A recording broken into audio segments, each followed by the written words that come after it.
Today is Wednesday, May 12, 2021. Roland Martin Unfiltered, broadcasting live from Jack Yates High School here in Houston, Texas, where earlier today I awarded two students $1,000 scholarships. We'll show you some of that also. We'll talk to Harris County Commissioner Rodney Ellis, as well as State Senator Boris Miles about Republican efforts to enact voter suppression here in this state. They are specifically targeting folks here in Harris County. They do not like how black folks have been turning out to the polls, and they are trying to actually rig the election. So we'll talk to them about that. Also, we'll talk to a state rep and a TV anchor out of Dallas, Tashara Parker, about the Crown Act, and that bill went to the floor of the Texas House that will outlaw hair discrimination. We'll talk with both of them about that as well. Plus, NextDoor is a thriving social community.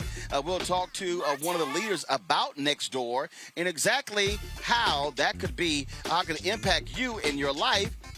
You can actually get to know who your neighbors are. Folks, we've got a jam-packed show, lots to talk about on Roland Martin Unfiltered, broadcasting live from Houston, Texas. It's time to bring the funk.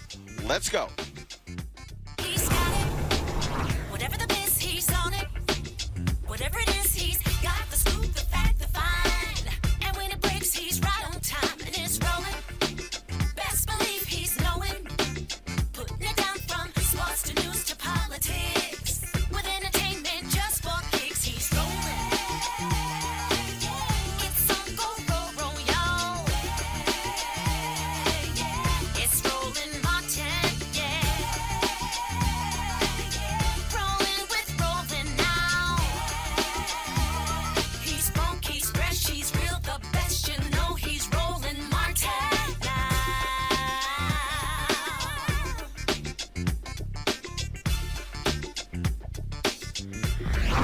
Martin!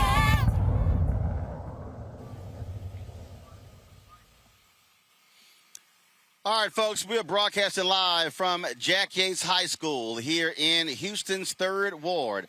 This is my alma mater, where a little bit earlier today I awarded the first Roland Martin scholarships to 2 of the students here, and so we're glad to be here. And also, of course, we'll be talking to a number of top elected officials here in this area.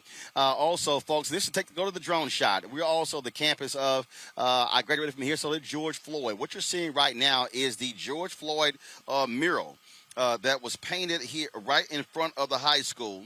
And this, of course, was in honor of George Floyd, who was killed, of course, in Minneapolis just a year ago on May 25th. George Floyd played football here at Jack Yates, and so this is one of the ways they honored him here. This is literally painted on the street, and you see there, that was his football jersey that George Floyd actually wore when he played football here at Jack Yates High School. And so we wanted to, of course, be able to broadcast this show and give you a sense of that as well, because so much, of course, has happened in this country in the wake of his death. One of the things that we saw, of course, in the election in 2020, we saw a significant turnout as folks went to the polls to elect President Joe Biden, Vice President Kamala Harris to their offices. In addition, Democrats took control of the United States Senate. John Ossoff, Raphael Warnock winning those Senate seats there in Georgia. That is what has ticked off Republicans. Today, Republicans threw out Liz Cheney, the number 3 in the leadership in the House, because of her criticism of Donald Trump. That's how they do it. But what's been happening in the state level, we have seen massive voter suppression in the state, and especially here in Texas. Republicans here, angry with turnout here in Harris County, where Houston is located, Dallas County as well, changing the laws to rig the elections. That's what they have been doing. The evil folks have been busy in the state capital of Austin, Texas. And let's go live to Austin right now, where Houston State Senator Boris Miles is right now. Senator Miles, my alpha brother, glad to have you on Roland Martin Unfiltered. It's good to see you, Brother Martin. It's really good to see you back on the yard, my brother. Indeed. Always glad to be back at JY in the tray. Let's talk about again what y'all have been fighting in Austin. It has been a whole lot of evil taking place as Republicans again claimed safe elections when it happened, but now they're passing all of these laws. Why? Well, I can tell you why, Brother Martin. Because we increased our voting. We had 1.6 million people turn out in our last voting cycle. We had a very a team led by a young brother by the name of Chris Hollins, who was our county clerk for the county of Harris. And he and his team did a very good job of thinking outside the box with new things that we could get to turn our people out, like 24-hour voting, drive-through voting. These things increased our numbers. So with the increase of numbers for the Harris County area, it really got the attention of the Republican Party. You got to understand, Harris County probably has one of the top, within the top 5 block of African-American Democratic voters in the country. So it put fear in their hearts. It put fear in their hearts to the fact that they tried to investigate and claim that some of our elected leaders, our great elected leaders in the Harris County area, such as, I think he's going to be on with us, Rodney Ellis, Commissioner Rodney Ellis, our great Sheila Jackson Lee, and myself. They hired a private investigator, Brother Martin, at the tune of $250,000 to find evidence that we had committed voter fraud. After that $250 he spent on nothing was produced out of it. Brother Martin, there is no organized voter fraud going on here in Harris County. There is no organized voter fraud going on in the state of Texas. What's happening is we're waking people up. We're doing things that's innovative and getting people to the polls. And just because the state codes, election codes, doesn't speak to a matter such as drive-through voting, does not mean it's illegal. They're trying to make it illegal in this SB 7. That's what's going on now. So we're here doing a stellar job, continue to shake people up, to get them out to vote, to make sure they exercise their right to vote, to keep our democracy strong, and we've gotten their attention, brother. It's just that simple. Senator Miles, I've had folks hit me up on social media, and they've said, "Hey, Democrats aren't fighting hard enough." There's a stat that I came across last night, though, that people need to understand. Of the 99 legislative bodies in the United States, Republicans control 61 of them.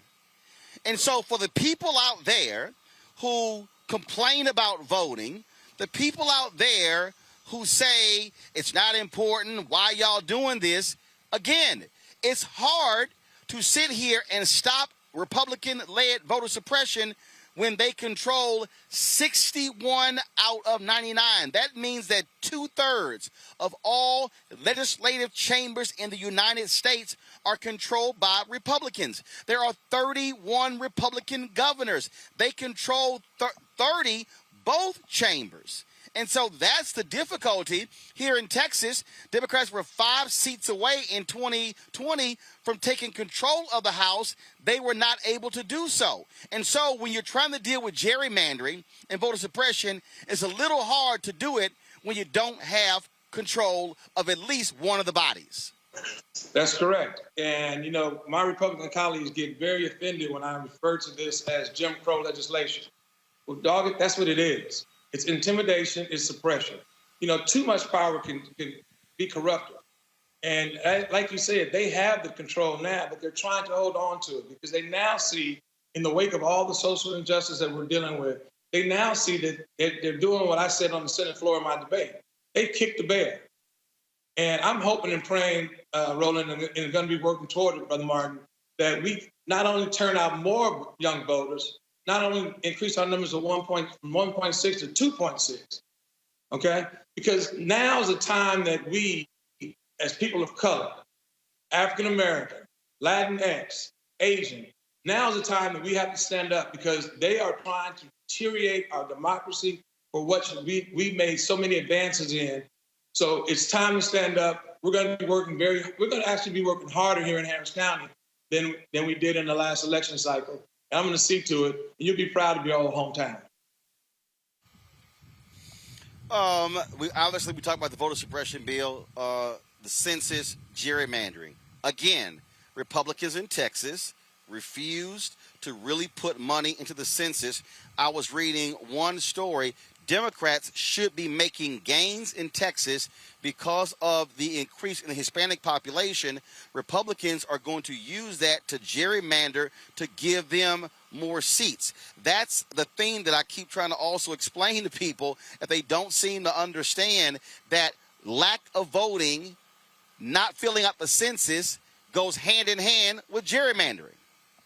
Right, and as you know, we redistrict every 10 years here in Texas, and we're in the middle of a redistricting right now. Our census numbers are late, as you alluded to. We will probably have to come back for a special session in September, October, November sometime once we've received our numbers. And you got to understand something else. Because they have the leadership now in this building, they will be drawing the lines. We'll have very little input onto what our district lines look like, our congressional lines look like. And I can tell you, like you said, we're supposed to get 3 new congressional seats. It's predicted. Now they're saying 2. And I can tell you that they are going to try to use that against us and hold that over our head. And we will have very little say, Brother Martin, in what our districts look like. But quite frankly, I can't see how they can gerrymander any more of some of our minority districts. I mean, my district goes from all the way north to south of the Beltway 8, as you know, all the way down to Rosharon, Texas. So what are they going to take me to, Galveston?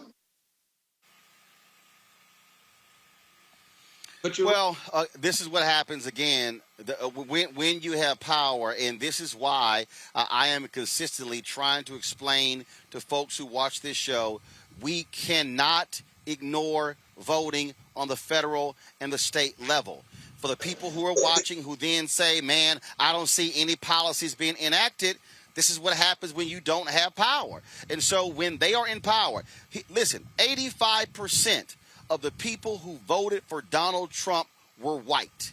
The Republican Party is a white party. 61% of the people who voted for Joe Biden are white. That means that 39% of Joe Biden's vote totals came from people of color, minority voters.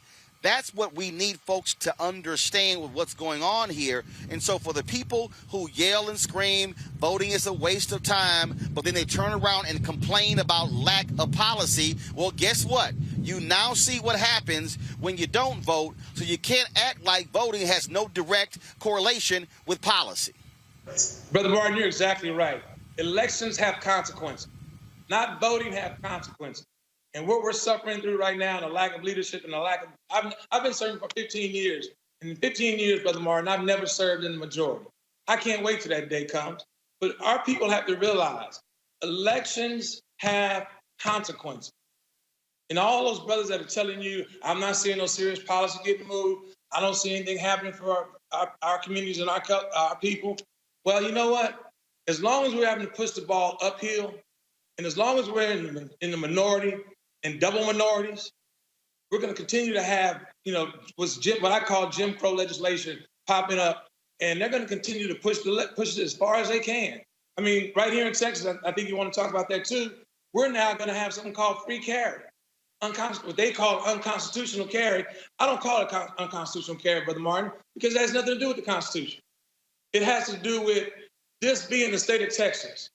And when I say the state of Texas, they're opening up the doors and claiming this is the Wild Wild West. And anybody can carry a concealed weapon. And it doesn't have to be concealed. Anybody can carry a firearm, Brother Martin.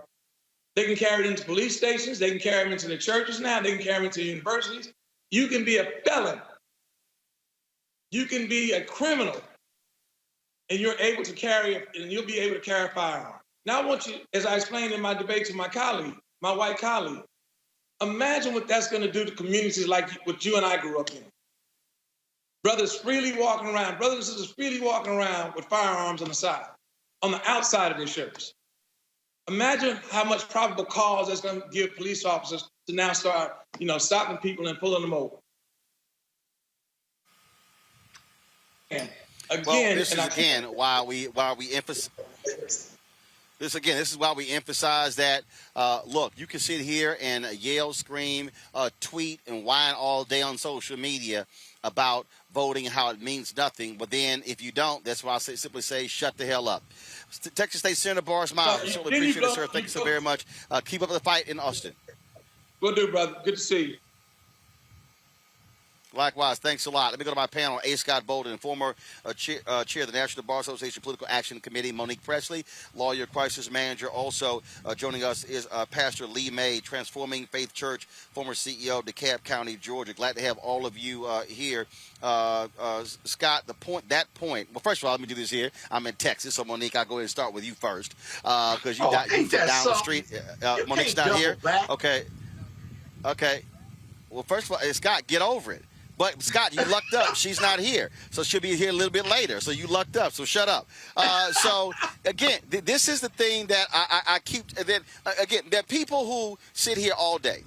And they talk on social media, and they whine, they complain, they sit here and say, I mean, I got these fools, oh, man, you sitting here, shilling for the Democratic Party, about voting for Biden. And I'm sitting there going, okay, take your pick.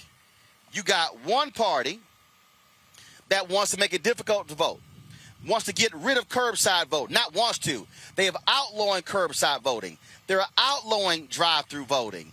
They're now putting ballot drop boxes inside of voting locations. They're cutting the hours of early voting locations. They're changing all of the rules.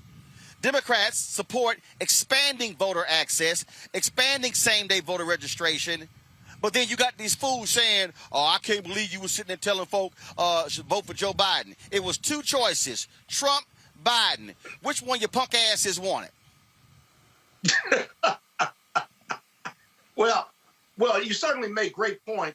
I think the most telling statistic, Roland, is the fact that the Republicans control the majority of the state houses and the majority of the state Senate and state rep houses across the country.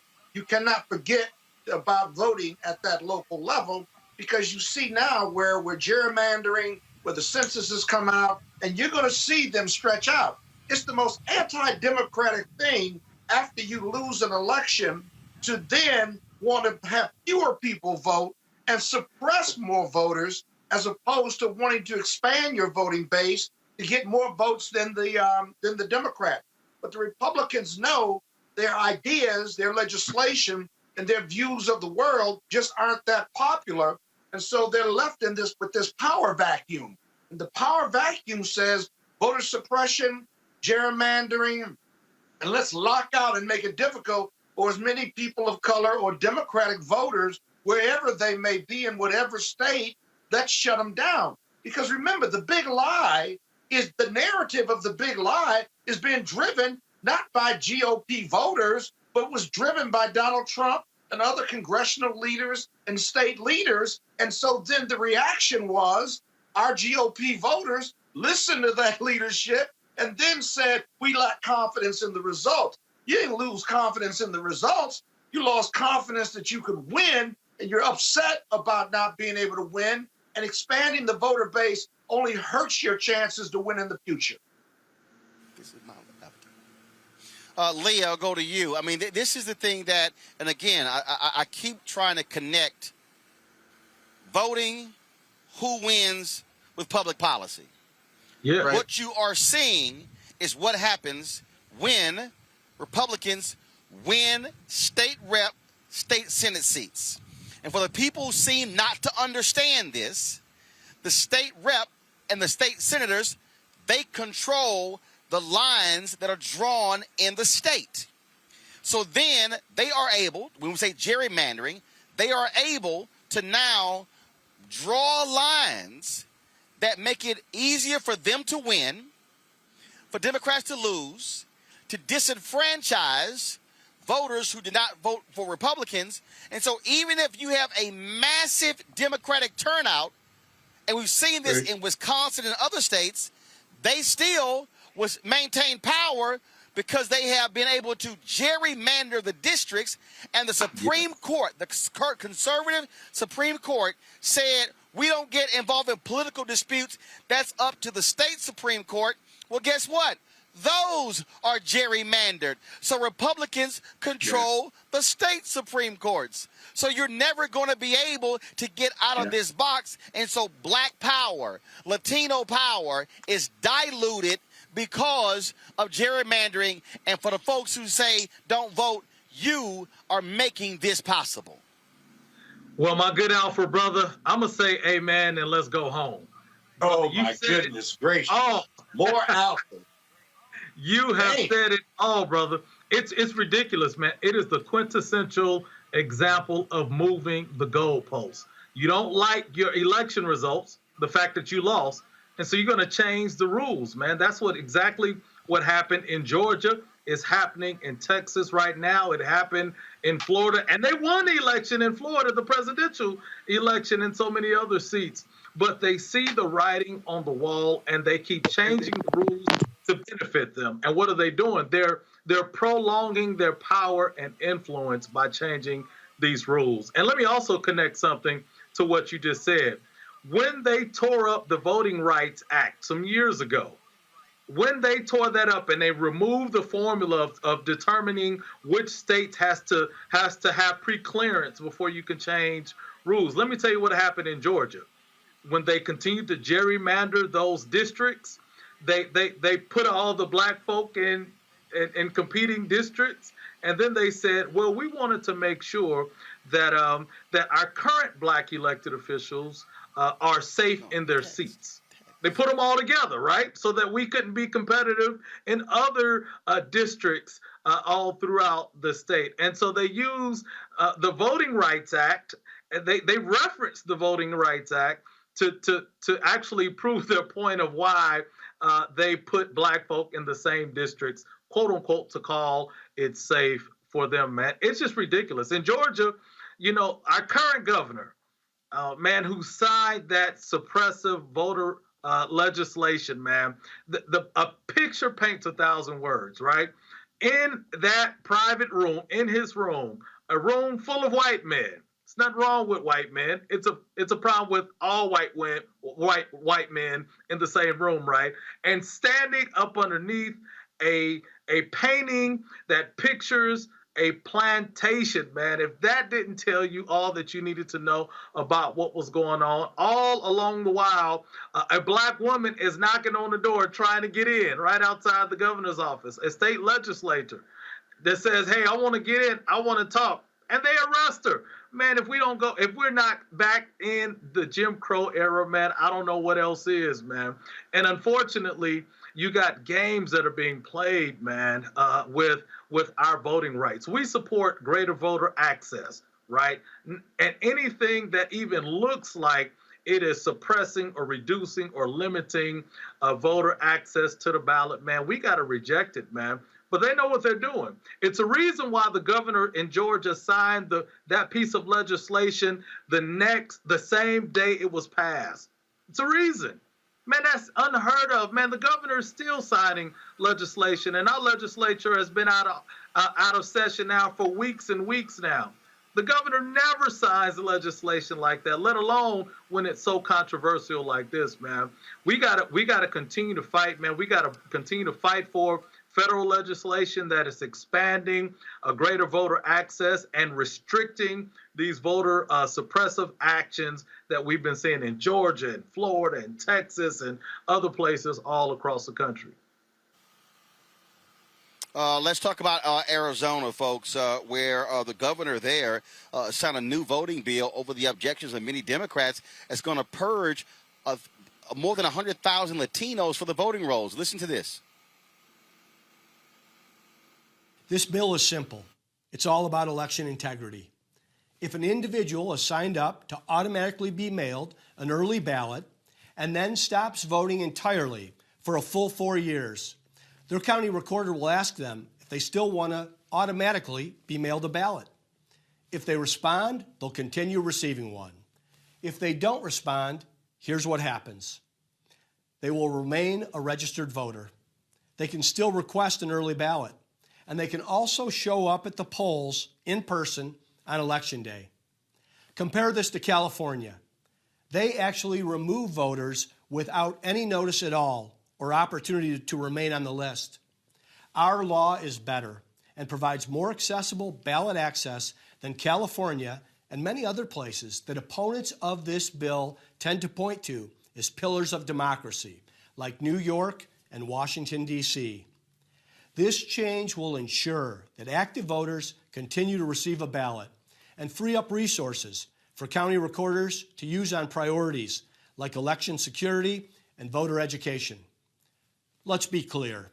Despite all the deceptive and heated rhetoric being used by some partisan activists to lobby against this reform, not a single Arizona voter will lose their right to vote as a result of this new law.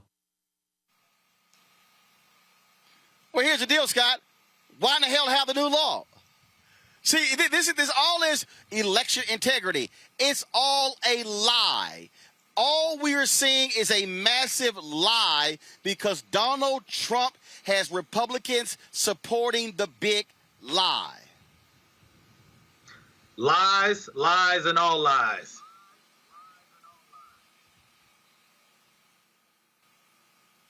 I mean, just what it No, is. we can't hear you. We can't hear you.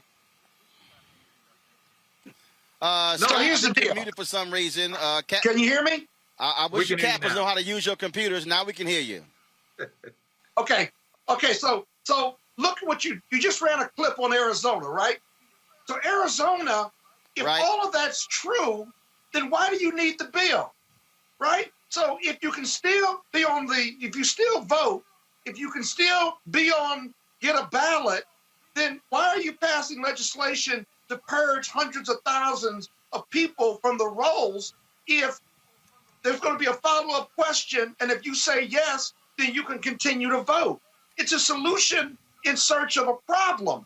But they know that if they purge, that people aren't going to re-sign up, that perhaps they may not get that Q&A from the Secretary of State. It creates all kinds of potential problems. And then here's the kicker in Arizona. If those people aren't voting and they're on the absentee ballot rolls, then what difference does it make if they're not voting anyway? And if you call them and ask them, they can still vote and they'll still be able to get an absentee ballot. It borders on the nonsensical.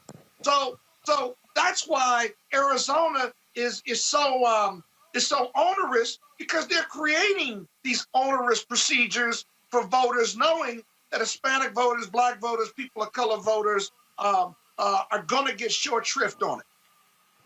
Exactly, man. And the reality. Go ahead. Yeah, man, I was going to say, man, you're absolutely right, man. It's like they're looking for a solution to a place where there's not a problem. Look, when you hear them talk about election integrity, election security, man, just say lie right after that, right? Because here's the reality. When any company really focuses in on security and integrity of their systems, guess what? You don't hear anything about it. Colonial Pipeline. I'm down in Georgia, man. We got lines waiting on gas stations right now trying to get some gas, right, because of this ransomware hack that is going on with Colonial Pipeline. I guarantee you they're not projecting to the world the next measure of security that they're going to put in place to prevent this from happening, man. Any level of security or integrity with that system, man, has nothing to do with what they're doing. But I'll tell you what they are doing. They are taking the number of people that voted in 2020 and 2021 during the special election in Georgia, and they're saying, okay, we're going to make sure it's going to be less people that are available to vote now. We're going to make it more difficult now for them to vote now. We're going to put special things in place, special obstacles in place, so that it'll make it more difficult for them to vote. What does that sound like? It sounds like Jim Crow era laws. It sounds like a literacy test. It sounds like a poll tax. It sounds like a voting test. Measures that were put in place that didn't say black folk. It didn't say Negroes or anything else. It said it had their different things that were in place that would cause that were intended to reduce the number of black people that were available to vote, man. That's why it's so similar to what's going on in Jim Crow, because they're intentionally putting in place measures that are hindering people's ability to vote, man. It's as simple as that. But Roland, here's one last quick point. Folks, 361 bills, voter suppression bills, in and around the country, right? In not one of those jurisdictions is there empirical data to support that we have a voter election security issue. The data doesn't exist. And so it's all political rhetoric on the GOP side. Think about it. 361 bills, no empirical data to support that there's voter security issues. And that's why it's called the big lie. Folks, we're gonna come back to this topic in just a moment. Let's now go back to Austin, where the Texas House will soon be considering a bill that could outlaw discrimination when it comes to hair. A House Bill first of all, look at the number here. It's called House Bill 392. The Crown Act. We've seen other states pass this. California was the first that outlawed discrimination based upon someone's hair. There have been a number of folks who have been fighting this. This impact African Americans more so than anyone else. Joining us right now from Austin, Texas, is Representative Retta Bowers, and also my fellow Texas A&M Aggie, Tashara Parker, who is an anchor at WFAA Dallas Channel 8. She has been quite vocal about this and talking about natural hair and her buns and her bun movement. And so we'll get to that in a second. Representative Bowers, I want to start with you. I mean, this is an issue that black women face. I remember I was engaged in a debate with a Republican. They were trying to tell me there's no discrimination in America. Then I went to the EEOC website and came across a story of a black woman who was a psychologist. She applied for a job at the Veterans Affairs there in Virginia. Impeccable credentials, great interview. When she walks out, a white guy on the panel says, I just don't like her hair. I did not like her cornrows. She didn't get the job. She sued. She won. Taxpayers had to pay nearly $100,000. Had nothing to do with her credentials, nothing to do with her knowledge. He didn't like her hair. That is what a lot of black folks are facing. We've had cases here in Texas where young men have been kicked out of school, forced to cut their hair because it didn't abide by someone's idea of what's acceptable. That's right. Thank you, Roland. And, it's great to have a moment to chat with you about it, but you're exactly right.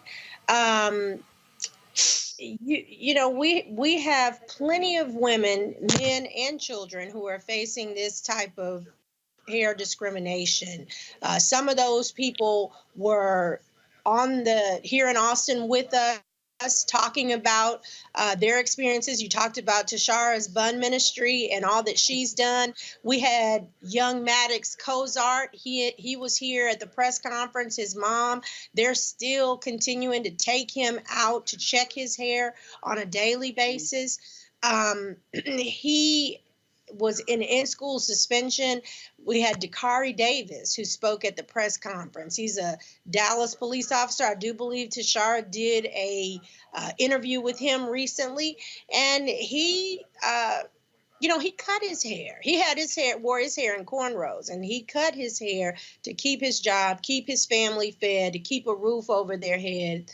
And it is racism that we as a people are still facing. And as you said, just because they didn't like someone's hair. The day that we got a hearing and were able to lay out House Bill 392, to me was movement for this bill that I really didn't think we would see. So I was elated at the idea that we had a chance to begin this conversation here in Texas, and begin is really what I want to say, because I really thought the press conference was all that we would be able to do. But having that conversation, starting the conversation was wonderful. I knew that we were also going to be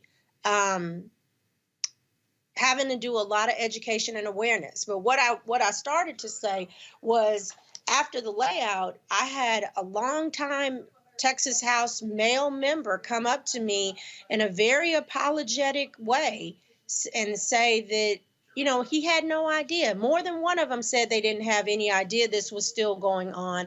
But in turn, he apologized and said, hey, Retta, I'm guilty of this type of discrimination. So it was voted out, Roland, 12 unanimously, 12 ayes to 0 nays. And I believe my desk mate even said we were all shocked that we got it out 12-0. It went through calendars last week, and y'all know this is way late in the game. It got set last, I guess, Tashara, I text you early in the week that it was about 9:30. The calendars committee met earlier this week, and it got set for Wednesday. So today, go ahead, Roland. I want to pull Tashara in. So you mentioned Tashara. I want to pull her in. Tashara, look, this has been a battle a lot of black women on television have had to deal with for a very long time, and it's only recent, very recent, and I'm talking about the last 2 or 3 years where you've seen more black women being allowed to wear natural hair on television because what we're dealing with, and this is what people have to understand, these are examples of the stuff that black people have to deal with just to be able to coexist in America. We have had to conform to white standards when it comes to hair, clothing, how we talk, how we act. And this, you would think, why do you need to have a bill to say, don't screw me because of my hair? But that's the reality we're living in. Yeah, it's sad in 2021 that we need any type of legislation to make us be allowed. And it's sad that we even have to say allowed, right, to coexist in these exact same spaces. It's really because of that Eurocentric standard of beauty that has been perpetuated, not just in our industry, but in many industries, but certainly for women that have to be on, television and broadcast journalism all the time. And so you're right. As of the last few years, yes, we've had women well before the last few years wearing their natural hair on TV. But I think the movement has really gained steam. The Crown Act certainly playing a role in that, in gaining steam across the country and even across the world, because I'm actually participating in something called World Afro Day.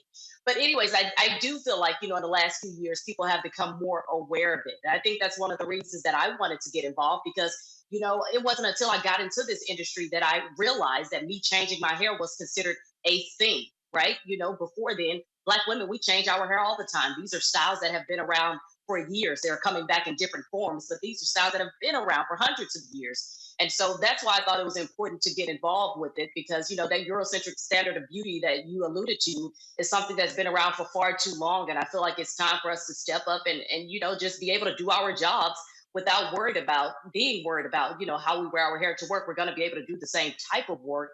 And so, yeah, I agree with that. I think time's up for all of that. And I think right now is the time to do it, especially with this legislation being discussed right now.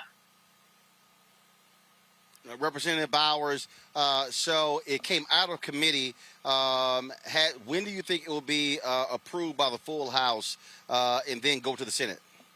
Okay, so if we can get it heard, it's on the calendar right now. I want y'all to know we're on page 16. The Crown Act, House Bill 392, is on page 16.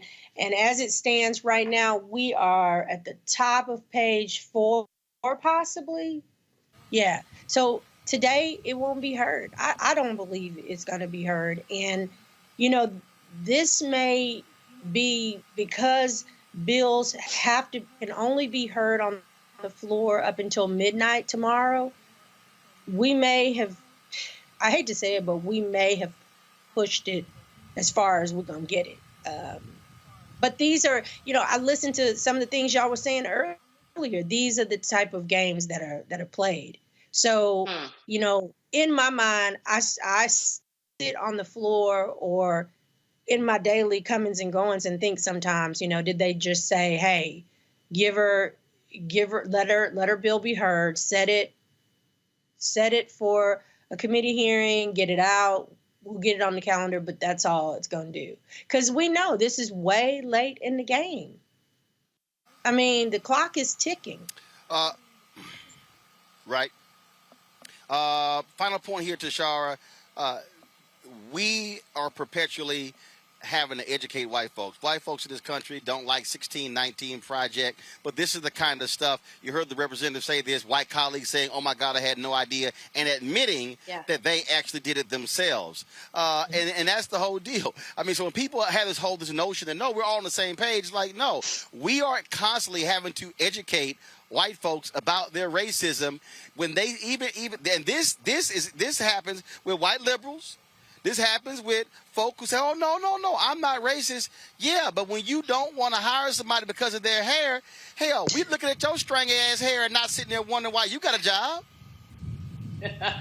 Oh, Roland, let me be clear. You know, I'm still getting emails till this very day from folks basically saying, hey, I'm tired of y'all talking about black hair and professionalism, but we won't stop talking about it because I have a show that airs every Thursday on WFA ABC Dallas. It's called Rooted. And folks are tired of hearing about the black hair conversations that we've been having simply to make sure that we're bringing attention to the Crown Act and to make sure people are aware of these things. So the fact that I'm still consistently receiving those types of emails on a daily basis, if you go over to our WFAA Facebook page and look at some of the comments underneath the stories that I've been sharing, I heard Representative Bowers mention Dakari Davis, the dark police officer here in Dallas, who ended up cutting his hair because he was told the hairstyle, cornrows, braided hairstyle, a black man, told that this hairstyle was unapproved and unprofessional. And so when you think about some of those comments and some of the things that are still happening right now, we know that this conversation needs to happen, and we know that it needs to continue to happen, because if I continue to get those emails, people are still leaving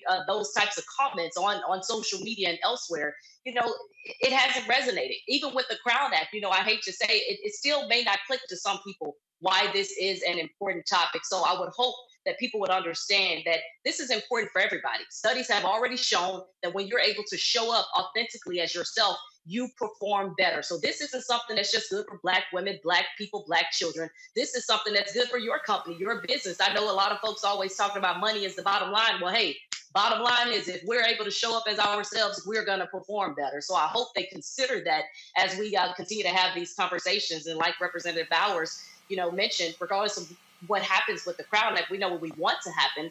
But regardless of what happens with it, I think this conversation needs to continue because people are still being impacted by this on a daily basis.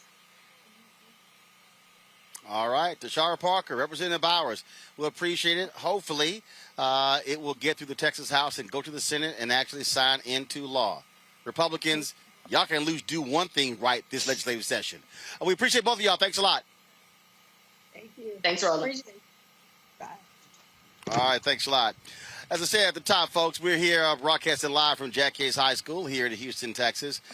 This is ground zero for a lot of the voter suppression battles that have been going on because of how innovative folks have been in this particular county. In fact, Republicans were so angered by voter turnout by Democrats here, they actually passed a law to outlaw straight ticket voting. Yeah. That's what they actually did. Joining us right now is Harris County Commissioner Rodney Ellis, and who he's always riding his bike around, and so that's why he got his bike over here, got his little biking outfit on. I ain't gonna say nothing about them black socks he got on with them gray shoes, but I ain't gonna generational. Say. Oh, you ain't lying. That's generational. Like you ain't lying, cause I can't wear no black socks unless I got some black shoes on. That's just me. I can't see. You see right here. I can't. I'm just glad you have socks on. I can't. As youthful as you want to be. Hey, as youthful as I am. You just remember, this is my Major Taylor outfit. So I know you spent some time in Chicago. This is your Black History moment. What is this? Long before Jack Yates was playing football and basketball, Major Taylor, who died in Chicago, was the most internationally known athlete in the world. And what did he do? He was cycling. He was cycling. Internationally known. Google him. Seriously, you ought to do a show on that. But look, I'm glad you're here. You're right across from the home of George Floyd, by the way. Not only did he go to high school, he grew up in the CUNY homes. How'd you like coming down Cleburne Street? Those are county dollars. It's like you at Rice University or Harvard with those trees, a canopy. That's why I could ride over here. You notice it's so pleasant. It feels like it's Feels like I'm in Denver, Colorado, instead of Houston, Texas today. Welcome home. See, y'all, that's what happens when you're the county commissioner. When you say those county dollars, what he's saying is he made that happen. Is that what you're saying? Well, I'm just trying to pay it back to my alma mater. So, I went to Worthing. I didn't go to Jack Yates, but I did go to Texas Southern. Oh, I got you. I got you. Well, everybody couldn't go to the best high school in Houston. They had to go to other little school. It's all good. My uncle taught a long time there. Who's your uncle? Who's your uncle? Jewel Martin. Oh, yeah. Yeah, he taught at Worthing a number of years. Martin, yeah. Oh, yeah. Oh, yeah. Good. Oh, yeah. So good genes. Huh? Good genes. Of course. That's how we do it. I talked about setting this thing up, this being ground zero. I mean, when 2018, I traveled around here when all those sisters were running for judge. Man, Republicans, they saw what happened. They got so mad they changed the state law to get rid of straight ticket voting, because Republicans used to dominate straight ticket voting. But then Democrats finally got smart in this county and said, why are we not taking advantage of the same law they've been taking advantage of? Then it worked so well, they got rid of the law. You know that old saying, the same thing that will make you laugh will make you cry. So straight ticket voting did let Republicans take over this county. This is a big county, 4.8 million people. This is a medium-sized state. So Harris County is larger than 26 states in the country. And if Democrats can get Harris County, Tarrant County, which we did this last go-around, we have Travis County, we have Bath County. Tarrant County is Fort Worth. San Antonio, El Paso. San Antonio, Bexar County, San Antonio. Travis County is Austin. Fort Worth. Dallas County is Austin. Yeah, Dallas County is Dallas. That's it. And the reason that they switched from straight ticket voting is it was scaring the heck out of them. Let me tell you, if this state just goes purple, it'll have a tremendous impact on what happens in any presidential race, and that's why they switched to straight ticket voting. So it's a little more difficult. We just have to educate our people from top to bottom. But that's the presidential race. The thing, though, that I am constantly trying to get our audience to understand is we cannot ignore state rep and state senate races. You were one of two. There are only two black state senators in Texas. You served in the Texas legislature for a number of years as a state senator here from Houston, Royce West in Dallas. And when you look at it was a stat earlier that I gave. There are 99 legislative bodies in America. Republicans control 61 of those 99. Folks who say, all right, man, I ain't really voting about on the small races. Yeah.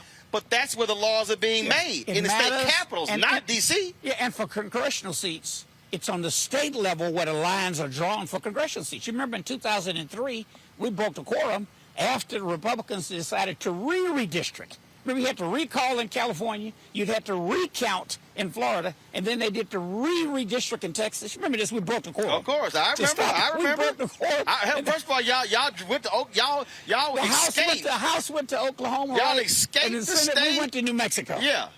Yeah. And then, it was down. We lost one of our members, and eventually they drew the lines. But look, the point is these state races, everything on the ballot matters. So like even as county commissioner, my race was the last race on the ballot. Because you go federal, then you go state, then you go county. Judgeships matter, state rep seats matter. And that's why these voter suppression bills are really so awful around the country. And in Texas, it's more difficult to vote here than anywhere in the country. We're one of the more difficult states to register to vote. So what we did with Chris Hollins as our elections administrator, we put the money in. We used some of the federal money, by the way, because we're during a pandemic. So we took some of that money that we got from our federal partners because of the pandemic and said, during the pandemic, we want to make it as easy to vote as possible. As easy to vote as it would be to go to the grocery store. And you had a record turnout, 24-hour voting, doing everything we could to make it easier for people to vote. And then there's a backlash to that. So the real tragedy is that with this Jim Crow 2 mentality, Republicans would prefer to change the rules than try to win in the marketplace of ideas. At the end of the day, I remember when Jesse ran in 1984, you had a lot of people who were afraid because Reverend Jackson was pulling out people who normally didn't vote. Yep. But that's a good thing. Well, first of all, that's how Richard Shelby became the United States Senator in Alabama. He was elected as a Democrat. Of course, he later flipped to the Republican Party. He's not a United States Senator. He was not, first, he's not retired. Yeah. He's not a United States Senator without Reverend Jackson running in 84 and 88. But now I will tell you why it's so important on the federal level for them to reenact the Voting Rights Act. Because if you got all these laws in all of these states, not just southern states, you would expect some low-down, dirty, chicken shit stuff like that in the South. But we're seeing it in Iowa, in Maine. All around the country. And it's all a part of the big lie. You know, the man lost fair and square. He lost it. And then they want to try and rig the rules, change it to try and benefit themselves. And so, look, I hope we've given our county attorney, young African-American brother, the ability to go to court to fight these laws. I think you heard some of my former colleagues in the legislature here in Texas saying the bill on the House side is a little better than the one on the Senate. So the House bill is not quite as chicken shit as the one that came out of the Senate. They can go to a conference committee, Republicans control it, and they may decide to put it all back in, they may not. I'm told that the lawyers told the Republicans some of this stuff is just so outrageous. Even in the dreaded, historically racist Fifth Circuit, you would probably lose it. And that's probably why they took some things out. And the Democrats had a great point of order that they brought up early on in the Texas House. So about 3 a.m. in the morning, the Republicans decided to make some concessions. Still a bad bill. It's going to be a challenge. It's important that they reenact the Voting Rights Act before September. So then all this stuff has to be pre-cleared. So let me drill down further. And again, and I'm going to keep emphasizing this point for people to understand it. When we talk about, we talked about federal level. We talked about what's happening in Austin. But again, when you say your race was the last one, the reason you had innovation with the county election administrator here in Harris County was because you had folks who voted, folks like you in, who voted the county judge in. So you had control of the process. Yeah. And so if you, to go all the way down, yes, that county commissioner, that county judge greatly impacts the entire county and voting. And it's just, and I keep going this over and over and over with people, and I fight with folks because they say, man, this stuff really doesn't matter. But now we're talking about millions and billions of dollars. Now we're talking about what you said earlier, roads and parks and trees and improvements. All of that is public policy. It is. And on the county level, this is a big county. County spends we control about $5 billion. A 5-person governing board. 5 people. 5 people, $5 billion. And Republicans ran it like a plantation, controlled it for decades. And in part because of great candidates, in part because of straight ticket voting, in part because Beto O'Rourke raised $90 million running for governor, spent a good part of it here in Harris County. Lena Hidalgo, 27 years old, became county judge. She presides over our board. Adrian Garcia, former sheriff, former police officer, former city council member, won one of the seats on commissioner's court. I was the only Democrat. So during the 4 years and 5 months I've been here, I went from being the only person of color, only Democrat, fighting what I hope was a good battle by myself, with them wanting to kill me. I'd have to ride my bike with a staffer. Now the Democrats in power, I can ride my bike over here by myself. Until I come off your show, I might get somebody to give me a ride home. But look, it's tremendous power and it matters. We could do things like after Harvey on flooding. We came up with equity guidelines on where we spend the money. So we fight that dreaded federal formula that says you spend money in the wealthier neighborhoods first. You'd never gotten to the 9th Ward in Katrina using that federal formula. They got to it because of earmarking. No longer have earmarks. We have equity guidelines on how we spend our money to go in and invest in infrastructure. We can take county dollars. People in the city pay taxes. Why not do the university corridor? Why not fix the road and a 10-foot sidewalk on both sides of the street in front of the CUNY homes? Jackie H. Texas Southern going to the University of Houston. But it matters. Every race matters. And they don't want to give up this power. This county and this city are a reflection of the demographics of America. Most diverse city in the country, one of the most diverse counties. It's not all black and white. It's black, white, brown, South Asian, Muslim, Christian, gay, straight, everything that you can think of. It's a melting pot. And that scares the hell out of people who've had power, who think everybody ought to look the same way, act the same way, and have the same religion. Well, that's why. And that's what they're fighting against. They don't want to give up the power which is why I keep harping on this. And if people can get mad, they can get upset, they can holler Jim Crow, Joe Biden, all you want to. Y'all can talk about all the stuff you want to, but this is real simple.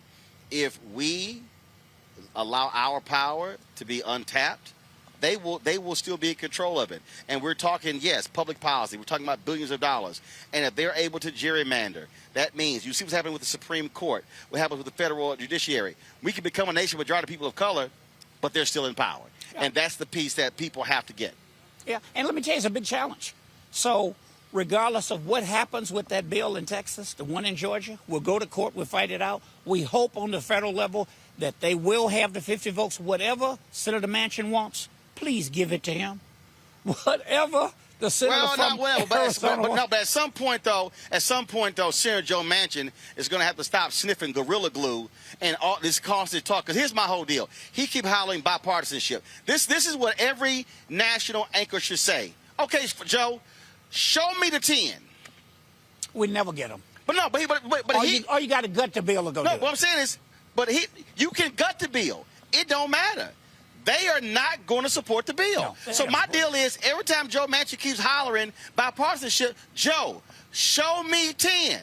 If you show me 10, I'll believe you. But you can't go get 10. 5 don't matter. If you say, I'm not going to vote for the filibuster, you need 60. Joe, show me the 10, and you bring the 10, then we'll talk. Well, what I hope is that it's a process. He's just going through it. I mean, he's in a Republican state, the only statewide Democrat in that state. So maybe that helps him to stay in power, but at least through this cycle.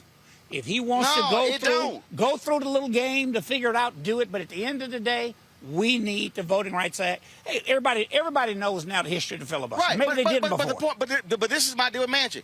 Show me the 10. It's real simple. Show me the 10. He'll never find 10. You can't find the 10. So damn it, stop giving me this BS about bipartisanship. Let's be clear. They are not going to support H.R. 1. They're not going to support the George Floyd Justice Act. And so if you do, you have to water. They won't support the stimulus package. They won't support the infrastructure, but they'll spend the money. So show me the 10, and then send out press releases touting. Again, all I want to do is, Joe, show me the 10, then I'll believe you. Well, here's what I'm doing. The few people I know in West Virginia, whether they look like me, ride his ass. If they're Hispanic, if ride they're like white, you ride that bike. You know, you ride them, you make the case. Now, here's what I'm thinking. I always have to remember, I was telling my county judge last night, they gerrymandered and they got, somebody asked, well, Rodney, what's your precinct? What's your district like? Where is it? You know what I tell them? Where are the Democrats? They drew the lines to put them all in this precinct.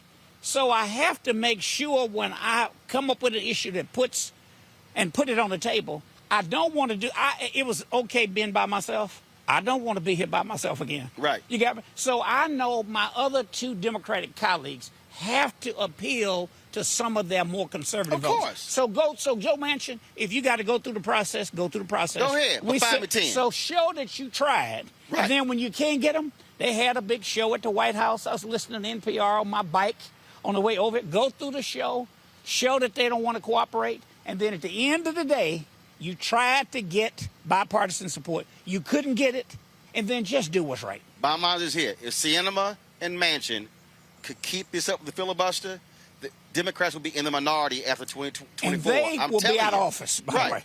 And so my whole deal... they'll be pretty miserable in there by themselves. So my deal is, Democrats, start acting like Republicans. Use power, keep power. Roland, as far as I'm concerned, they ought to do the study on whether or not you ought to expand the size of the court. It's been expanded before. I mean, this crew, they're taking over the courts. First of all, Republicans expanded the Supreme Court in Arizona. Yeah. Nobody said anything. So again, then West Virginia, they got rid of the entire state Supreme Court, which were a majority Democrats replacing Republicans. So they can't act like it ain't happening on the state level. It's only a number. There's nothing magic about it. No, it's not. not. Let me tell you, they were skillful in the way they took over the federal courts. So where do you go to get justice? No. They were skillful, but there were people like me who were yelling it. But then you had other folk who said, trying to be bipartisan. Man, that stuff don't matter. And I'm like, now you see the reality of what happened when you put federal judges in. So focus in that. Commissioner Ellis, I appreciate it. Let everybody know you got what's the little artwork? The gloves on. Y'all see my African art collection. Y'all see his art collection? I'm looking at the camera. You can see He's wearing his art collection, y'all. That's right. Thank you. All right, appreciate Welcome it. home, man. It's RodneyEllis.com, so y'all can go see all his art, so all his stuff. So that's how he rolls. All right, hop on that bike. We gonna go to commercial break. Y'all get a shot of Commissioner riding his bike off.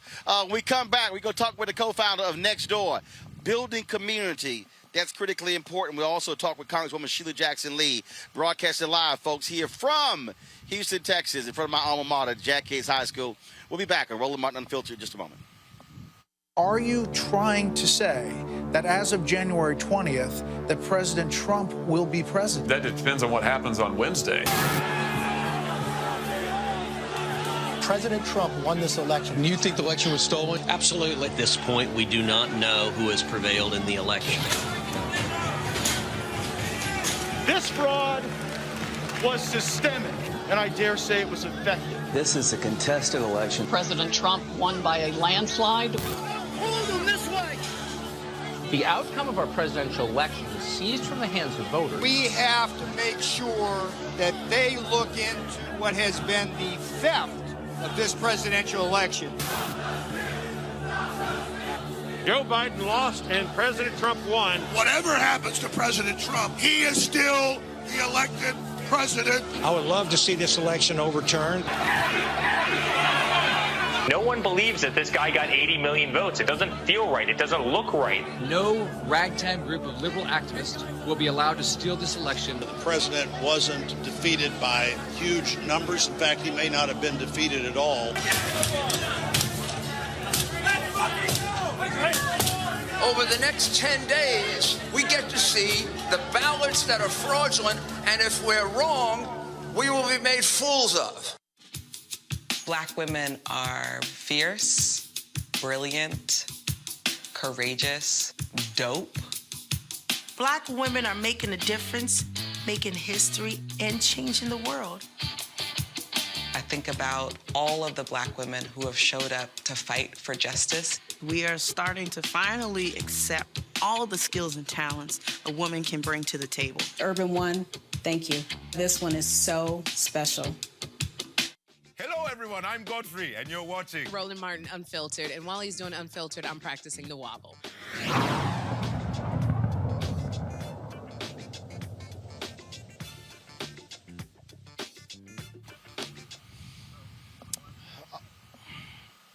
All right, folks, welcome back to Roland Martin Unfiltered, broadcasting live from Jack Yates High School here in Houston, Texas. Glad to have all of you here. Let's go right down to the Congresswoman for this particular district. She is in the nation's capital right now. If she was in town, she would be here. Congresswoman Sheila Jackson Lee joins us. Congresswoman, how you doing?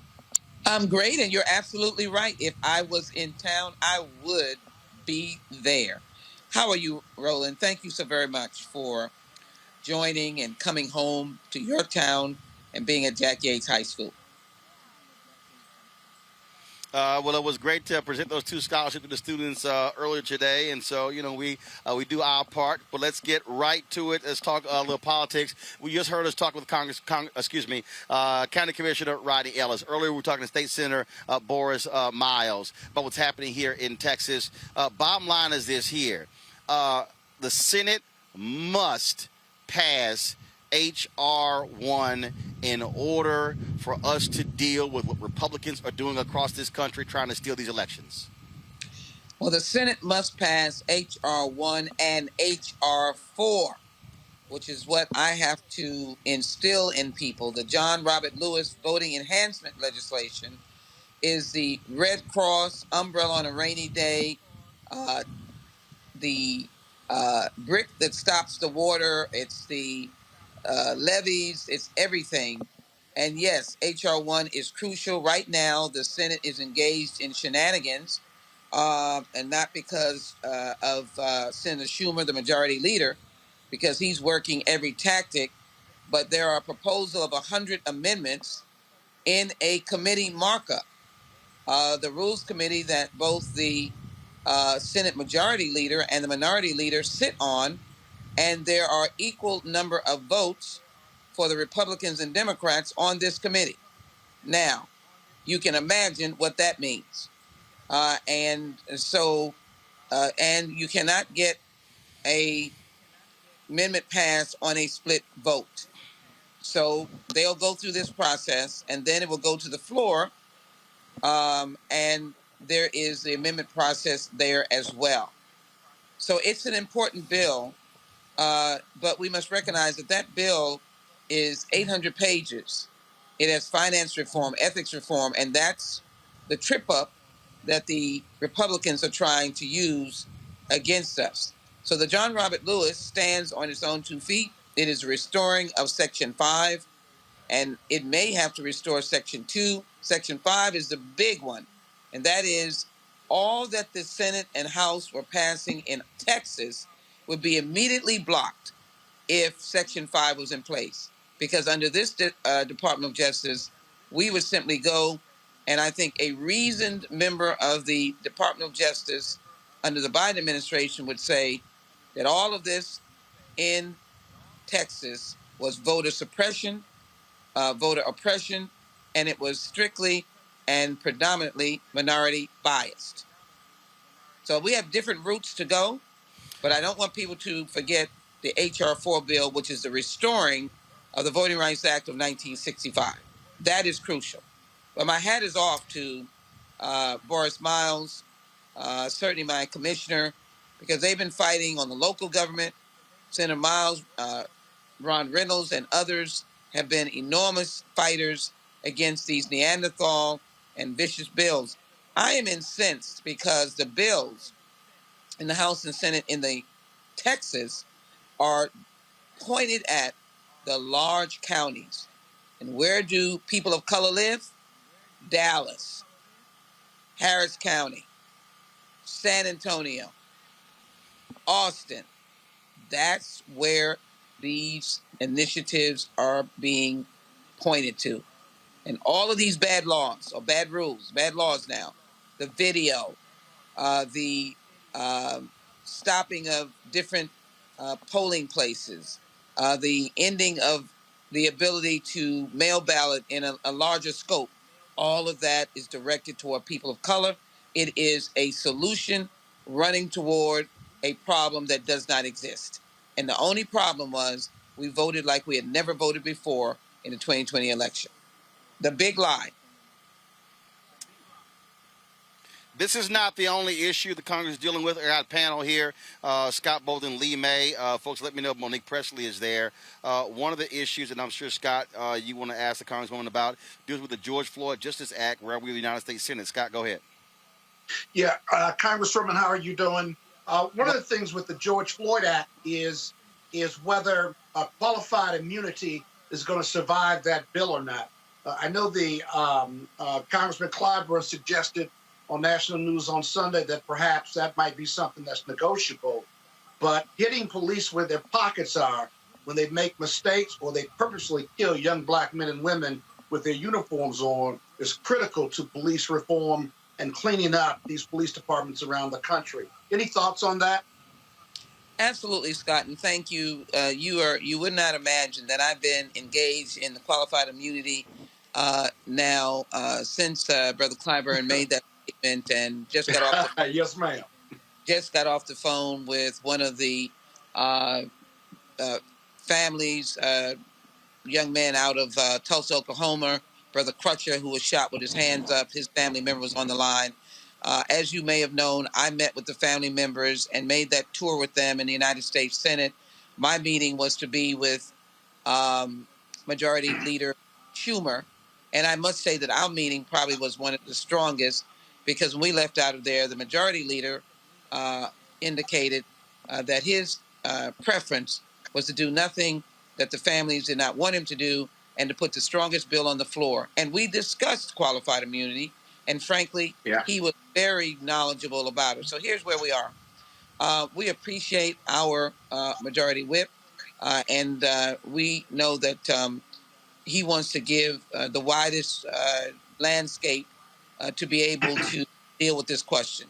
The people that are engaged from different perspectives are wedded to qualified immunity. Qualified immunity is on the table to be kept, not on the table to be your meal.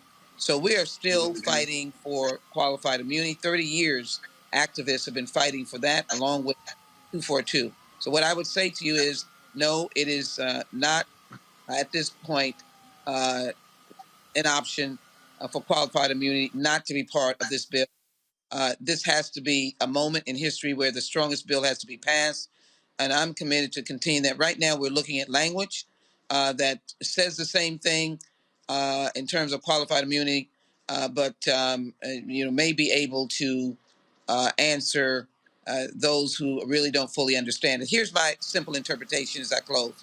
Qualified immunity is a judge-made concept. It's not a statute. And all that we want to do in the modification of it, meaning changing it, is to let the victim get in the courtroom the same way the officer gets in the courtroom. And what has happened before is that the victim had a stop sign at the front door of the courtroom. And because of qualified immunity, they were immediately dismissed, i.e. the Robbie Toland case right there, immediately dismissed. And that is an abomination. And all the good policing out there, all the good police officers, and they exist, understand the pain of families, and I believe they want justice as well. Lee, your question for Congresswoman Sheila Jackson Lee. Thank you, Congresswoman.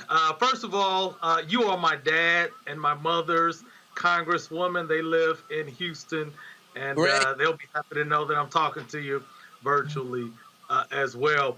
Look, with the George Floyd Justice and Policing Act, I know there's components in there that are mandating police body cameras, of course, for federal law enforcement, and there's requirements in there for state and local law enforcement agencies to utilize existing federal funding for that. But, I used to be a local elected official in Georgia in DeKalb County. I was a county commissioner and chief executive officer.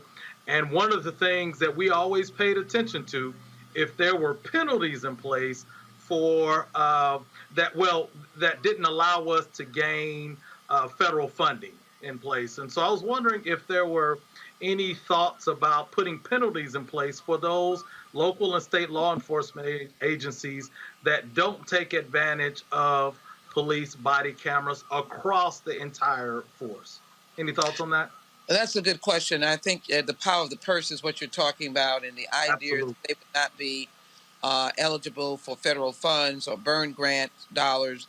And I think that has life to it. I think also there should be language now that we're seeing what's happening with Mr. Brown's case, that there should be a period of time where you are not allowed to delay the showing of the body cam to family and or community as requested. So why don't I call that next steps?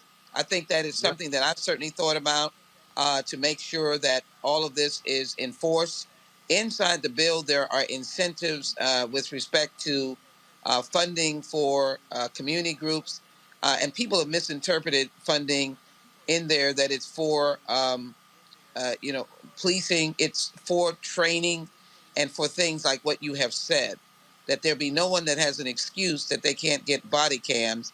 And I think the very next nexus to it is what you've said, is that if you get the body cams, then we should be able to enforce your wearing and having the body cams on.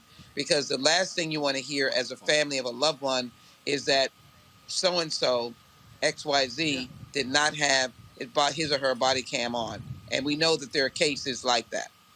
Absolutely. All right. Congresswoman Sheila Jackson Lee, it's always a pleasure. We certainly appreciate the hard work, and we're going to keep pushing to see the George Floyd Justice Act become a reality in the United States Senate. Thank you, and push for H.R. 4 and H.R. 1. Those are the voting bills. We've got to win. Thank you. Oh, hold up. I do have to ask you this here. H.R. 40, is that actually going to be scheduled for a vote on the floor of the House? Oh, I'm so glad I'm so busy doing all this other thing that I didn't mention my heart. I was on the floor again today getting co-sponsors. We are aiming toward the Juneteenth date. As you well know, historically, this bill passed out of the judiciary. Never has that happened before in the history of Congress. H.R. 40 now a commission that will, in essence, study slavery, but present and develop reparation proposals. So yes, we are aiming toward, we have been given a projected schedule before June 19th. So any of you who are listening, who have members of Congress that may not be on this bill, and just about everybody is, but there's some that have not made it yet, you need to encourage them to co-sponsor H.R. 40, the Commission to Study and Develop Reparation Proposals. And please let everybody know, this is legislation. This is a bill. This is an action item. This is doing and telling others to do as well. All right, Congresswoman Sheila Jackson Lee, we certainly appreciate it. Thank you so very much. Thank you for having me. Take care now. Thank you. Folks, the drone, I want to go back to our drone shot to set up our next guest. The shot that you're seeing right now, this is what we call 3rd Ward, Texas.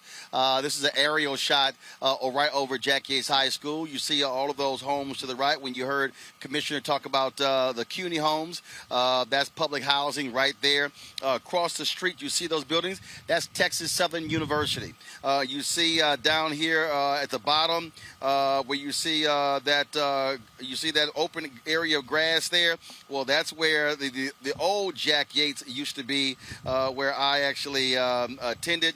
And then if we swing this around, folks, you're going to then see the University of Houston. That's how close these institutions are to each other. They're literally across the street and down the street from each other. And we talk about community, how we interact with each other. That really is what the social media app NextDoor is all about. It is app. Actually, I've gotten on it. It's really interesting being able to actually communicate. How many of us even know who our neighbors are? When we talk about not just political stuff, but how do we also change neighborhoods? Y'all heard me tell the story of my parents, Reginald and Melda Martin. They were co-founders of our civic club growing up. It was about how do we fix our community? How do we redefine our neighborhoods? And in many ways, that's what NextDoor is all about. The co-founder of NextDoor joins us right now is Prakash Janakiraman. I hope I said that correct. Is the co-founder and chief architect of NextDoor. Did I get it right? You did. Prakash Janakiraman, almost like my mom says it. Prakash Janakiraman. Got it. All right, then. Well, Kenya sent me the phonetic spelling. We had it straight. And look, I know we were talking earlier about politics and public policy and social movements, but the reality is when we talk about getting people to vote, going door to door, block by block, precinct, things along those lines. That was always the case when you knew who your neighbor was. Before, I mean, in many ways, we're disconnected. That, to me, I find to be very interesting with NextDoor. It helps in so many of these different ways. So whether you want to talk about how do you as a community deal with crime, how do you deal with education, how do you deal with playgrounds, to basically, hey, I'm looking for I'm looking for a place to get my shoes repaired. That's really I find it interesting how this community works. Yeah, you know, when we founded NextDoor almost 10 years ago, one of the key insights was that most people don't actually know their neighbors. There was a Pew Research study that came out when we started the company, almost serendipitously as we were trying to find an idea, that said that 29% of Americans claim to know only a few of their neighbors, which really implies 1 to 2 of them. And 28% of neighbors responded saying that they didn't know a single neighbor by name. So that in and of itself was quite alarming. But when you compare that to the research that shows that social capital is instrumental in building strong communities, communities that have more social capital, neighbors that know one another across the board get better in those communities with higher social capital. So crime rates drop, property values increase, education and test scores improve, and people in fact live longer in communities where they have the support of their neighbors. So we built NextDoor from the ground up to be about the neighborhood, about building that social capital. And our app is a way for you to plug into all of the neighborhoods that matter to you. And every day, millions of people come to NextDoor to get recommendations for babysitters or plumbers or auto mechanics, or exchanging goods and services with their neighbors, like trying to get rid of a used couch or a used bike, or even just tapping into what's going on in the community from an event standpoint. And I know you're there in Houston today. And especially during natural disasters, floods, fires, and hurricanes like Hurricane Harvey that hit Houston really hard, we found ourselves almost an extension of the public infrastructure. When 911 gets a busy signal, people can back off to NextDoor, sending an urgent alert to get the help from their neighbors that they need. So NextDoor can be everything from a day-to-day utility all the way to a lifeline in these critical situations.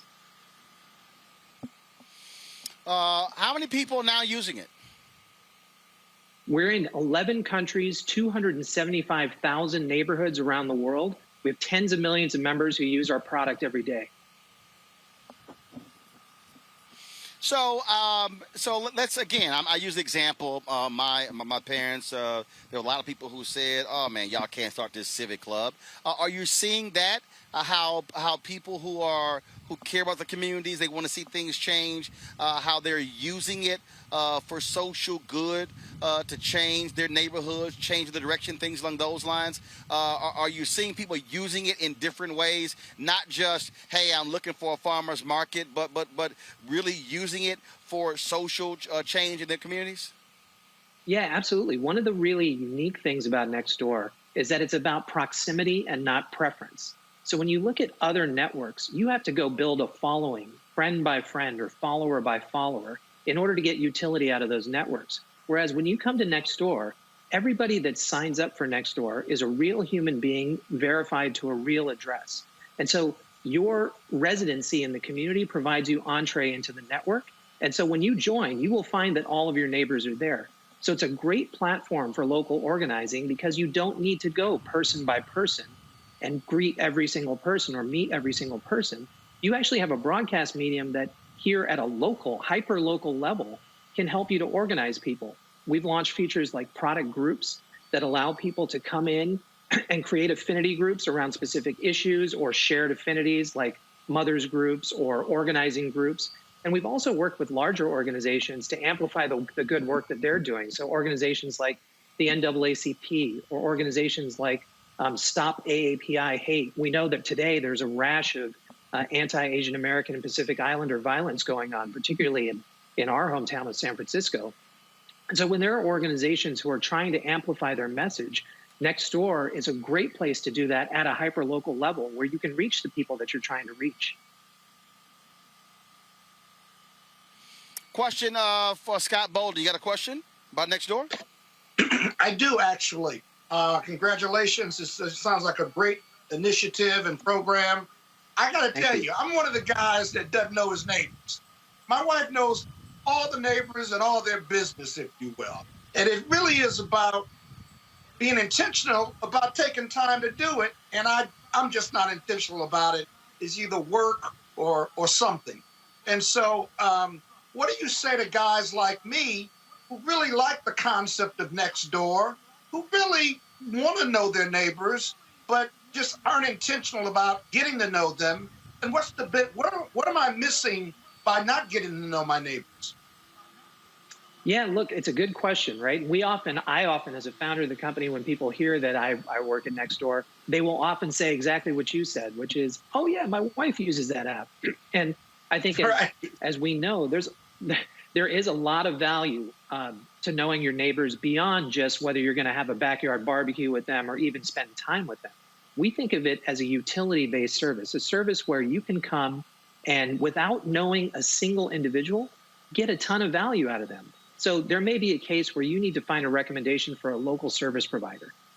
Who better to ask than the people who live in your community? If you need to repair something in your home, who better to ask than someone who lives in the neighborhood where the homes are quite similar to your own? Sure. And so I think there are all these different vectors of value where you can get that value from the network just as a hive mind of local knowledge, as opposed to individuals that you're trying to connect with. So we often say, come to NextDoor for the utility first, and then stay for the affinity, because as you start to have those interactions, those helpful interactions, and our purpose, the mission for NextDoor, the 100-year vision, is to cultivate a kinder world where everyone has a neighborhood they can rely on. And as you unpack that, it's about these helpful interactions that happen every day that build towards that goal of kindness and that goal towards people having the support of the neighborhood when they need it. Doesn't need to be every day. Doesn't need to be 100 times a day that you're pulling to refresh to use our app. We're there when you need us, and your neighbors are there when you need them. Yeah, absolutely. Thank you. I'm going to go meet another neighbor tomorrow. Yeah, well, in fact, one other thing, Scott, Lee, what's your question? We conducted a research survey that said that knowing as few as 6 of your neighbors greatly reduces the probability that you will be lonely or depressed. So there are actually health benefits to knowing your neighbors, strangely enough. So that is good. That is good. I don't even have a response to that, but okay. Look, I have a question. Lee, go ahead. I am not a user yet of NextDoor, but after your presentation, I think I'm going to go ahead and check it out, download the app and all that. Look, about a year and a half ago, right before the pandemic hit, some kids kicked in our front door in the middle of the day, about 2 in the afternoon. And it was at that moment that I realized, although I know who many of my neighbors are, you hit it on the head. I don't know all their names. Number 2, we don't know enough about each other to be helpful. But then I realized when that happened, some of my neighbors were at home and they came out and came running down the street and was like, Lee, which embarrassed me because they knew my name. I didn't know all theirs. and so they came and just kind of began to share what they all saw. And the police department began to piecemeal the different things. And some of us had electronic security surveillance. I won't mention their name because I guess in some way they're a competitor. But it also helped to piece together all of what everyone saw, what was seen on camera, what people personally saw and heard. I get the sense that NextDoor can be actually helpful in situations like that to allow the entire neighborhood to know what's going on and allow them to be helpful in any way that they can.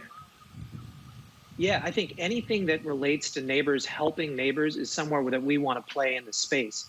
We don't want to be necessarily a surveillance app or thought of as a neighborhood watch app. There's lots of problematic use cases around that as well.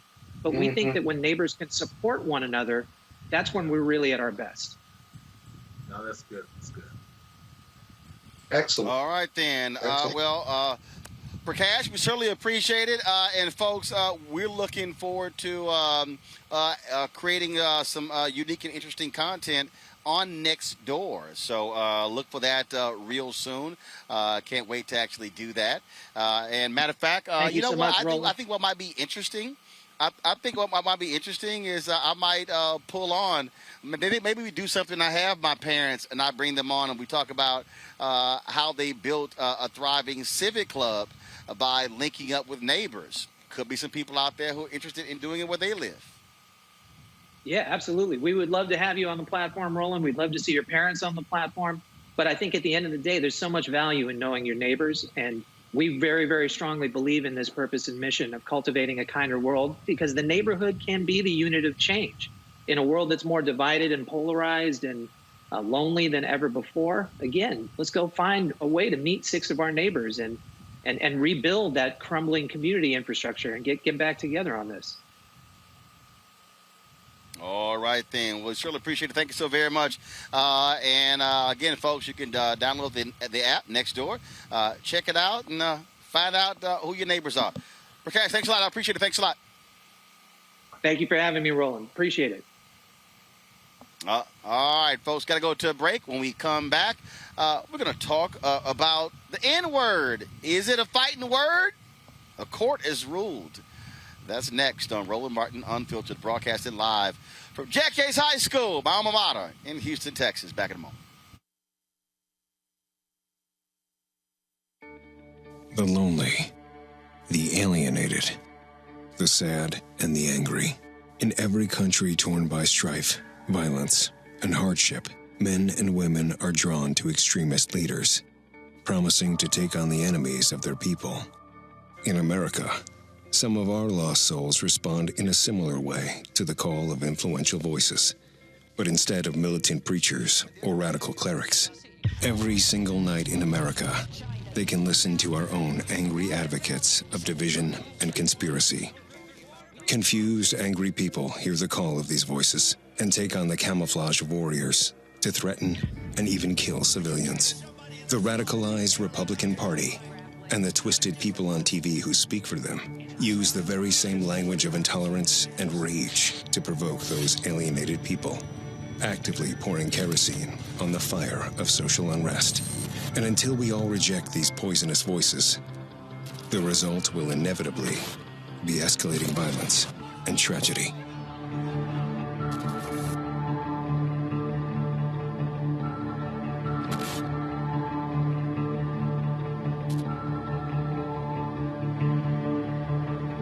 This is the year of the woman. We are here.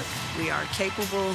My optimism for our future has never been greater than now. Black women are making a difference, making history, and changing the world. Hi, I'm Kim Burrell. Hi, I'm Carl Payne. Hey, everybody, this is Sherry Shepard. You're watching Roland Martin Unfiltered.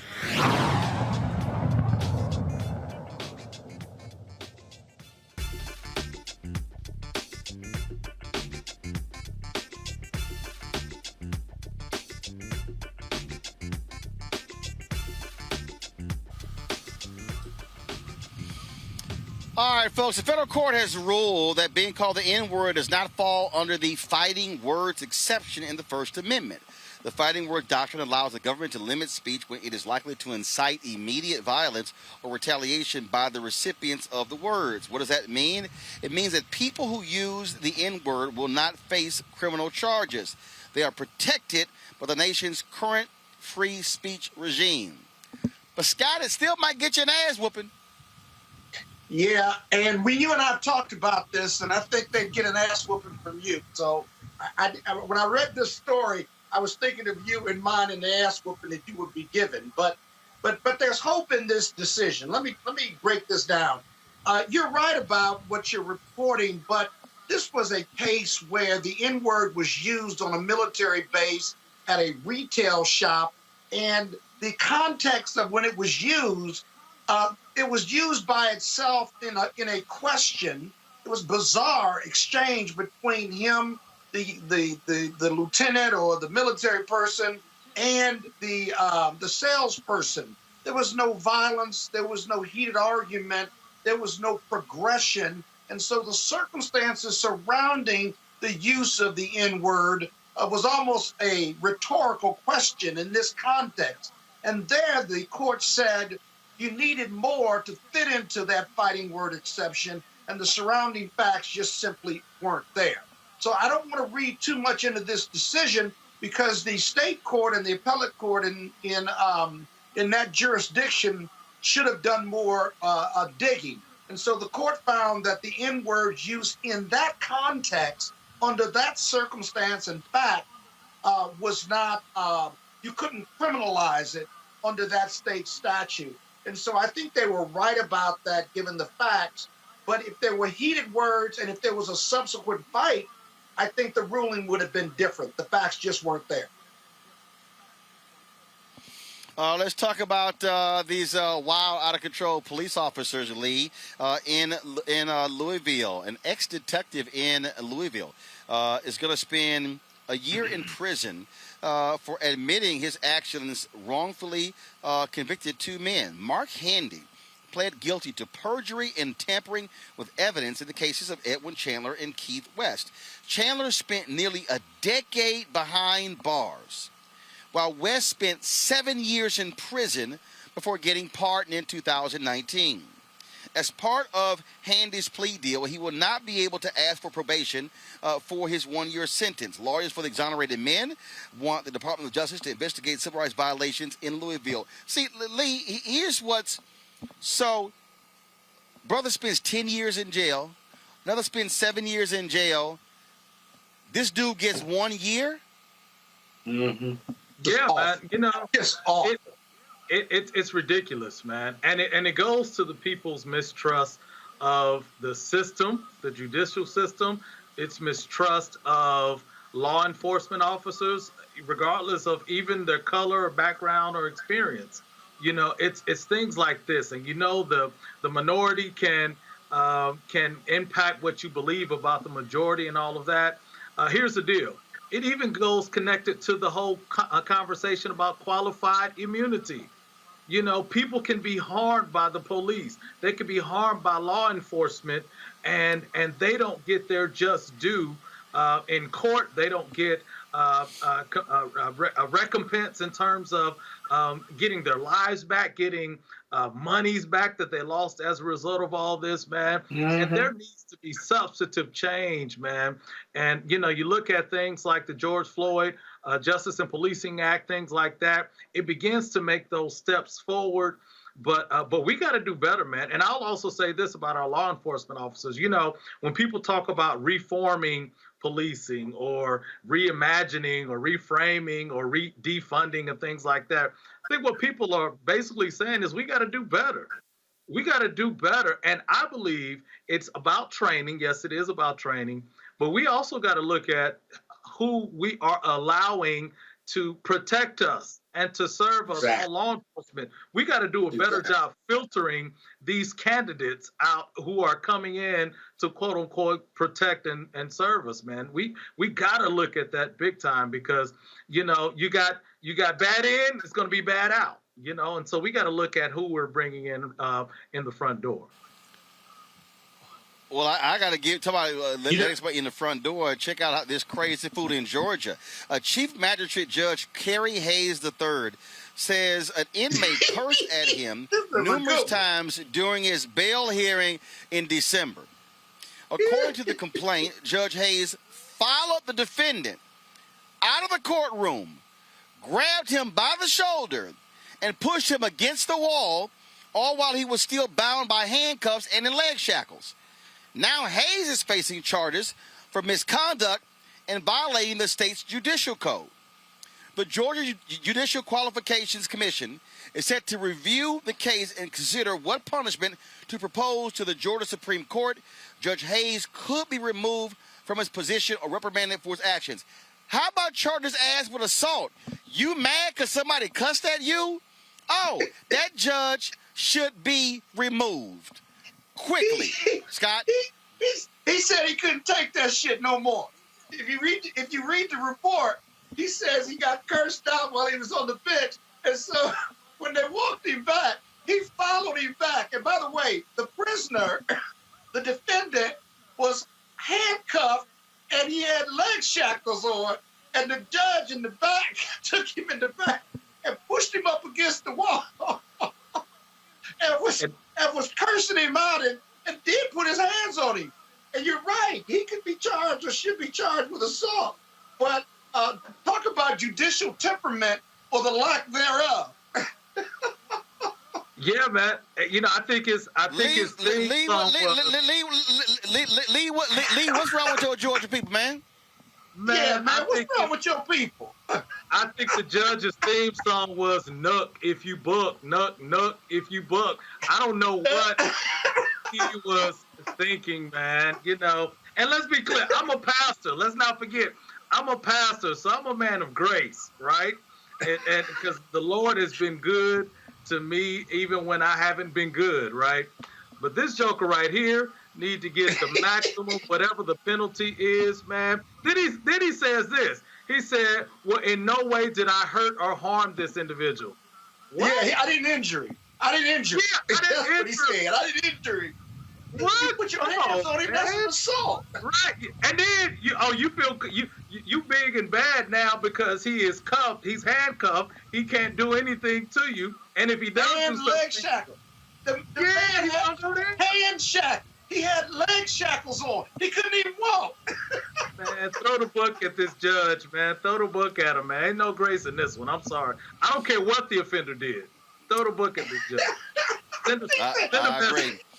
Folks, we're here at JK's High School in Houston, Texas. In front of the high school is this mural for George Floyd Jr. And this is fitting for our next story here because Derek Chauvin, the man who was found guilty of killing George Floyd, y'all, he is going to be facing potentially a lot of jail time as a result of the action. The judge ruled today that there are aggravating factors in the death of George Floyd. Cahill found that Chauvin abused his authority as an officer when he restrained Floyd with his knee on his neck for over 9 minutes. He also said that Chauvin treated Floyd with particular cruelty and did so in the presence of children. Judge Cahill's ruling allows for Chauvin's sentence to be more than the standard 40 years for a second-degree murder charge. Chauvin's sentencing date is June 25th. Scott, tell us, legally, what does that mean for the judge to lay out that sort of ruling? Okay, so that means that the judge under Minnesota law can what we call upwardly depart. So under Minnesota law, he can only be sentenced with the most serious charge he was convicted of, which is murder 2, which is a maximum, you set up to 40, but this is his first-time offense. I think under their guidelines, the max he could get under the guidelines is 12 years. Now with the aggravating factors where the court made a ruling and a finding, that means this judge is laying the groundwork to sentence Chauvin above that 12 years, and how much above will be subject of the sentencing hearing. Now, be careful with this because this is a good thing. At the same time, though, both sides can appeal the judge's sentencing, whatever his decision is, if he upwardly departs from that 12-year max. You follow me? So you got to be careful here because you may be giving the defendant an appeal issue if the record is not completely full, stacked, and clear of evidence on those exceptions or aggravating factors, and then if he's sentencing, and especially if your sentencing takes place and it's more than 12 years. So that's something for us to watch next month when he's sentenced. Well, absolutely. So we'll certainly be looking out for that, folks. Just a couple other stories that I want to share with you. Purvis Staples, an original member of the legendary group, the Staples Singers, has passed away. It was announced today. He died on May 6th at his home in Dolton, Illinois. Purvis sang tenor in his family's group, primarily backing up his father, Roebuck Pop Staples. He contributed to songs like Uncloudy Day and a rendition of Will the Circle Be Unbroken. He left the group over differences with his father before they achieved major success. Purvis was inducted into the Rock and Roll Hall of Fame along with the Staples Singers in 1998 and was honored with a Grammy Lifetime Achievement Award in 2005. He was 85 years old. Also, folks, since we are here, we're going to close it out this way. I told you we're here at Jack Yates High School, and some great news for a graduate of Jack Yates High School in Houston, Felicia Rashad. She is the new dean of the College of Fine Arts, being reestablished at Howard University. The decision was made today that the award-winning actress is going to begin her role on July 1st. She had served as a guest lecturer and adjunct faculty member, conducting master's level classes at many colleges, universities, and arts organizations. She graduated magna cum laude with a bachelor's in fine arts from Howard University in 1970. And so congratulations to Felicia Rashad, one of our great graduates of Jack Yates High School, headed back to her alma mater, Howard University. Folks, that is it for us. I want to thank Lee. I want to thank Scott for joining us. Again, broadcasting here. Tomorrow, we are going to be broadcasting the march for Pamela Turner. Talk about Black Lives Matter. That mural that we're showing you right now, folks, this is for George Floyd here right outside of Yates High School. But tomorrow, we're going to be broadcasting at noon. This rally, a black woman who was killed a year ago tomorrow in Baytown, Texas, shot and killed by an officer. She was pregnant. And that officer has not lost his job. He's still on the job. And so we'll be live streaming that rally featuring attorney Ben Crump, Until Freedom, and so many others who will be there. And so please join us tomorrow at 12 Eastern for that. And also, folks, we ask that you support what we do here at Roland Martin Unfiltered. Your dollars make it possible for us to be able to broadcast here, to broadcast on location. And so we're certainly glad to be here. We want to thank everyone as well. You can support us via Cash App, $RM Unfiltered. Also, of course, Venmo.com/RM Unfiltered. Then, of course, you have PayPal.me/R Martin Unfiltered. Zelle is Roland@RolandSMartin.com. And then, of course, you have Roland@RolandMartinUnfiltered.com. Thank you so very much, folks.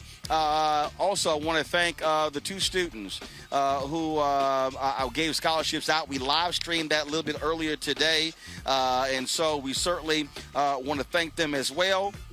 And so tomorrow what we'll do is we'll show you some of that ceremony. You can actually go look at it right now, folks, if you want to. And so you can check it out as well. And so, again, want to thank all the folks here at Jack Yates High School, the Houston Independent School District, Superintendent Grenita Lathan, who is, of course, leaving to go to Springfield, Missouri. We wish her well. Principal Guillory, thank you so very much for folks allowing us to be able to do what we do, to be out here, again, at my alma mater. Thank you so very much, folks. And also to the students at the Jack Yates High School, Magnet School of Communications, who helped us out. We want to give them some real-world experience, what's it like to actually work on a broadcast.